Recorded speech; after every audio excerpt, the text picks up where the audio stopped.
SD. Burman ने हसरत जयपुरी से कहा कि हसरत जी, ये गीत जैसा चाहिए था वैसा बन नहीं पाया है, इसके बोल दोबारा लिखने होंगे। हसरत जयपुरी को हैरानी हुई, लेकिन गाना तो रिकॉर्ड हो चुका है और वो भी रफ़ी साहब की आवाज़ में।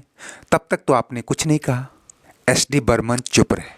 हसरत जयपुरी को समझते देर नहीं लगी कि गाने पर ऐतराज संगीतकार का नहीं बल्कि निर्माता निर्देशक का ही होगा। जयपुरी उस दौर के दिग्गज गीतकारों में गिने जाते थे। गीत और धुन की जुगलबंदी के लिए लिखे पर काट पीट तो आम बात थी, लेकिन ऐसा पहली बार हो रहा था कि उनका कोई गाना रिकॉर्ड होने के बाद नापसंद किया जा रहा है।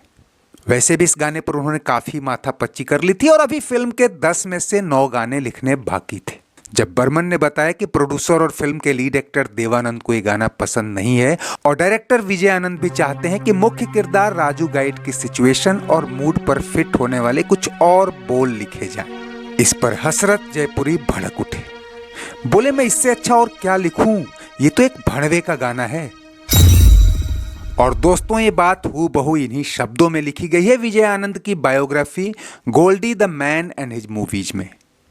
ये एक तरह से फिल्म के लीड हीरो यानी देवानंद के किरदार को दी गई गाली थी। शायद कहानी को लेकर हसरत जयपुरी की अपनी समझ रही हो, क्योंकि ये सब जानते थे कि ये फिल्म R.K. नारायण की किताब गाइड पर बन रही है और राजू गाइड के कैरेक्टर और कामकाज को लेकर शायद उनकी भी कच्ची समझ यही रही होगी कि वो किस तरह के काम करता था, सो उन्होंने ऐसा कह दिया। जब ये बात देवानंद और विजय आनंद यानी गोल्डी के कानों तक पहुंची तो वो आग बबूला हो गए। गोल्डी ने देवानंद से कहा कि इस शख्स के साथ हम कैसे फिल्म बना पाएंगे। देवानंद ने पूछा कि एसोसिएशन के नियम क्या हैं। मुझे इस गीतकार के साथ काम नहीं करना।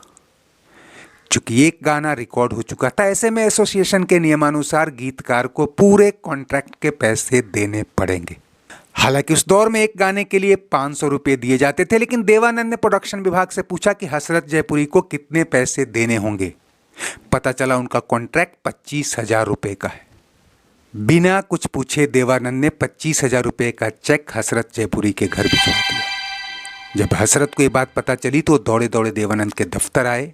वो जान गए कि उस दिन की घटिया बात का असर है, माफ़ी मांगी, लेकिन देवानंद ने कहा कि फिलहाल इस फिल्म की कहानी आपको पसंद नहीं तो हम एक साथ काम नहीं कर पाएंगे, आगे किसी और फिल्म में देखेंगे, बात खत्म। लेकिन अब समस्या है कि नए सिरे से एक नए गीतकार से सब कुछ लिखवाना पड़ेगा।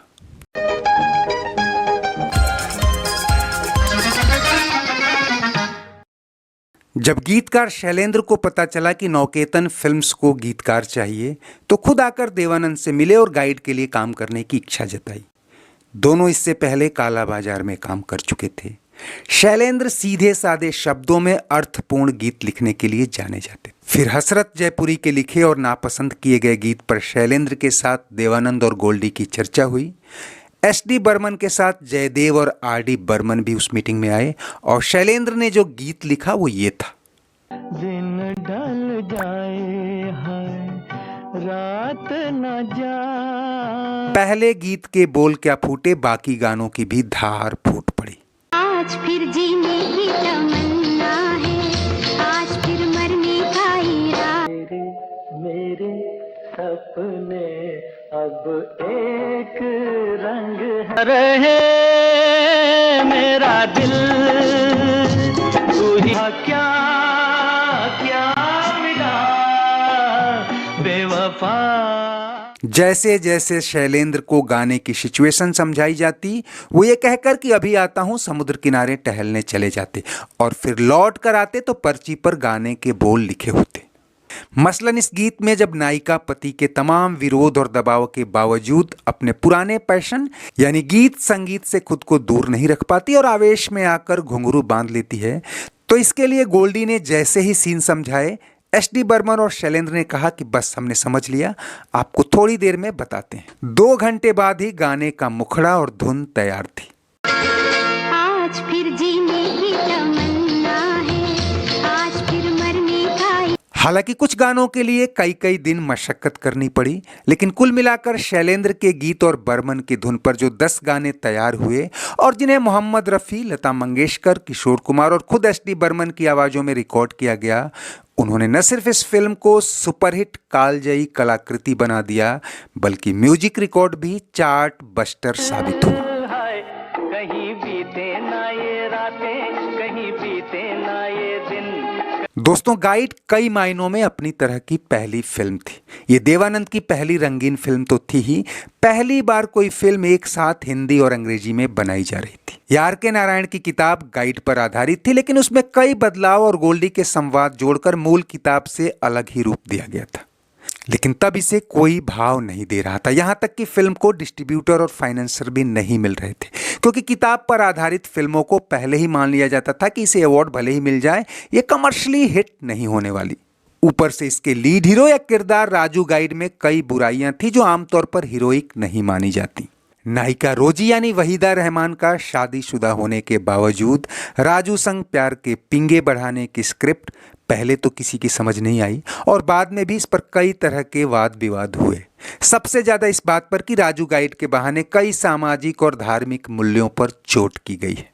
लेकिन फिल्म ने तब के व्यावसायिक पैमानों के कई भ्रम तोड़ दिए। यह इंग्लिश वर्जन के साथ ही देश और दुनिया में तो लोकप्रिय हुई ही, साल 1965 की टॉप ग्रॉसर फिल्मों में शुमार हुई। जी मैं और डूबता जाऊंगा।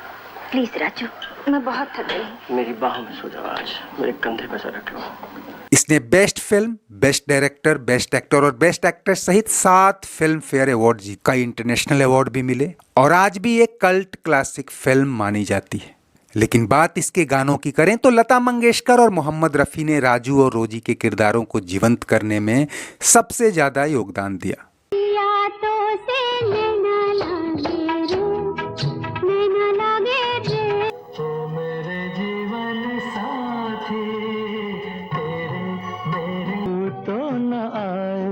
तेरी याद सता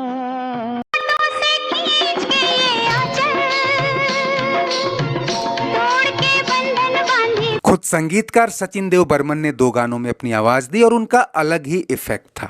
वहाँ कौन है तेरा मुसाफिर। किशोर दा और लता दी के इस गाने का क्या कहना। कहीं बीते ना ये रातें, कहीं बीते ना ये दिन। ये कैसा मजाक है? मजाक होता तो क्या बात थी। न महल बनते, न महल टूटते, न राहें मिलती, न राहें बिछड़ती। बातें करने के लिए इतना तरस रहा था कि सोचा थोड़ी पीकर अपने आप से कुछ कहूंगा। तो इस कल्ट क्लासिक फिल्म की यादों के साथ आज बस इतना ही। चलते चलते वीडियो लाइक और शेयर तो करें ही, अगर चैनल सब्सक्राइब नहीं किया है तो वो भी करते चलिए। कमेंट बॉक्स में आपकी हर राय का स्वागत है। शुक्रिया, नमस्ते, आभार। दिन ढल जाए है रात, तू ही मेरी मंजिल। तोड़ के बंधन बांधी पायल, नैना लागे रे जाने क्या हो अब आगे रे। के पंछी सपना बनी वो रातें।